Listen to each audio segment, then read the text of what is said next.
Did you know that over 80% of people who bought a home in the past were unhappy from either A, the house itself, or B, the actual process of buying a home? Hi, my name is Anthony Johnson, and I've been selling real estate now for over 8 years. My whole goal is to help people save money, build equity, and gain knowledge. In today's video, we're gonna be focusing on the actual process of buying a home. That way, you never have any more questions on what to expect the next time you find yourself buying a home. Remember, if you find any value in this video, be sure to hit the like button and subscribe so you can stay tuned for more videos in the future.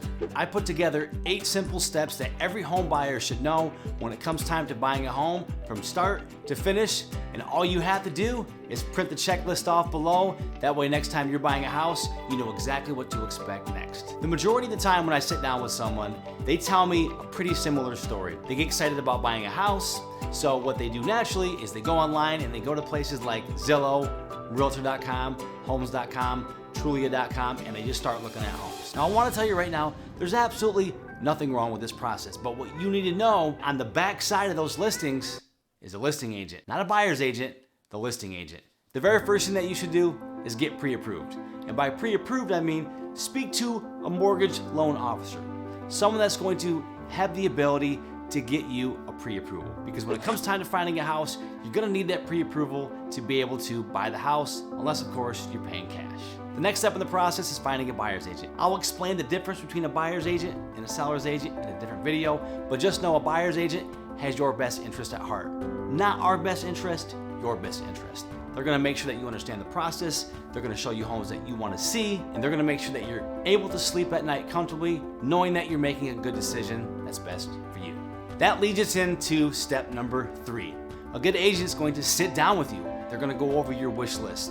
And then from there, what they're gonna do is they're going to go over the expectations that you should expect when it comes time to buying a home. And this is why we got pre-approved in the first place, because a lot of times people have a big wish list, but they don't really understand what the expectations are in the market. Sometimes you have to give things up on that wish list to be able to actually buy a house. And I know that's frustrating. You don't want to hear that. You've been saving money and you're ready to buy a house and you want to make sure it's the perfect one. But naturally, there are areas that are competitive and you just need to understand what to expect when it comes time to finally making an offer.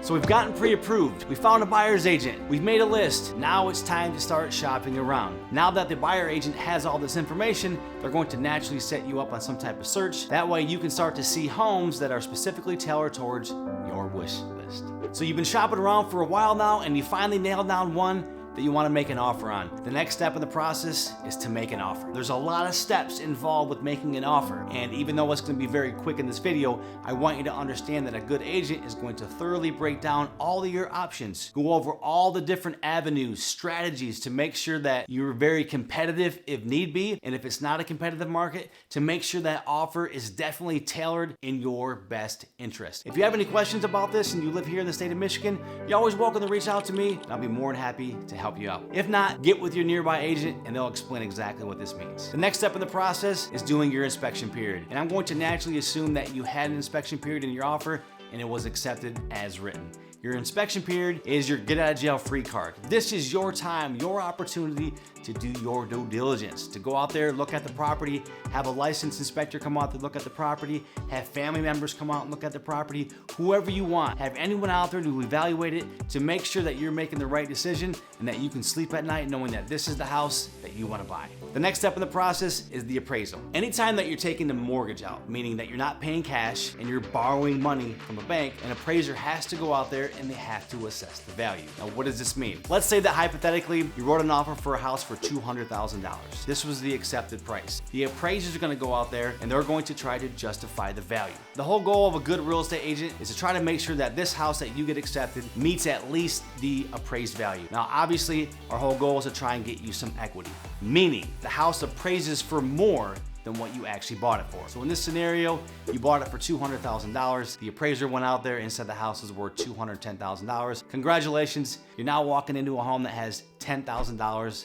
of built-in equity. And as an agent, there's no better feeling than making this happen for you. The final step in the process is final underwriting. And this is just where the lender reviews everything, double checks everything, just to make sure that everything is good. The value's good, your debt to income is good, your credit's still good, and you haven't lost your job. And if for some reason any of these things aren't good, well, we now have ourselves a different story, and that's for a different video. Assuming everything is good to go, all that you have to do is just wait for that clear to close email, show up with the title company, sign away, and congratulations, you now have your next home. If you found any value in this video, be sure to leave me a like, comment, as always, subscribe.